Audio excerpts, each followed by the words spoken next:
Hey guys, Dan here, aka Wolf, and we're going to talk about moth symbolism in The Last of Us Part 2, which primarily boils down to three concepts: downfall, hidden truths, and more directly, Ellie's connection to Joel. Obligatory spoiler warning, as we can't discuss moth symbolism without discussing that ending. The first moth symbolism we're going to look at is downfall. That old adage, like a moth to a flame, is generally used when someone is attracted to something or someone that could lead to their own ruin. No English idiom could more appropriately describe Ellie's destructive pursuit of Abby than the words "like a moth to a flame." In addition to traumatizing herself and almost losing her soul in the process, her revenge quests ultimately cost Ellie her family and some of her inner magic, as she can no longer play the guitar. Secondly, moths also represent hidden truths that will soon come to light. One of the main secrets kept from Ellie is Joel's version of the events at St. Mary's in Salt Lake, which Ellie calls into question several times over the years. Ellie ultimately returns to St. Mary's on her own, where she uncovers most of the grisly truth of what Joel did. When she forces him to come clean or risk losing her forever, he confesses, the end result of which leaves Ellie devastated, and their relationship is strained for some time. Another hidden truth represented by the moth is the fact that Ellie is immune, symbolized by her bite mark that she covers with the tattoo of a moth. This truth comes to light when Ellie's gas mask breaks and Dina witnesses her inhale spores without turning. In the game's native symbolism, the image of the moth represents Ellie's connection to Joel. This is first established when he gives her a moth-fretted six-string and teaches her to play the guitar when she is just 14. At the end of the story, Ellie leaves behind her guitar that she can no longer play due to her injury. Symbolically, however, she is letting go of him by making peace with his passing, while also keeping him with her, as symbolized by the moth tattoo that she will always wear.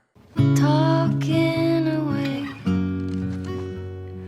I don't know what I'm to say, I'll say it anyway.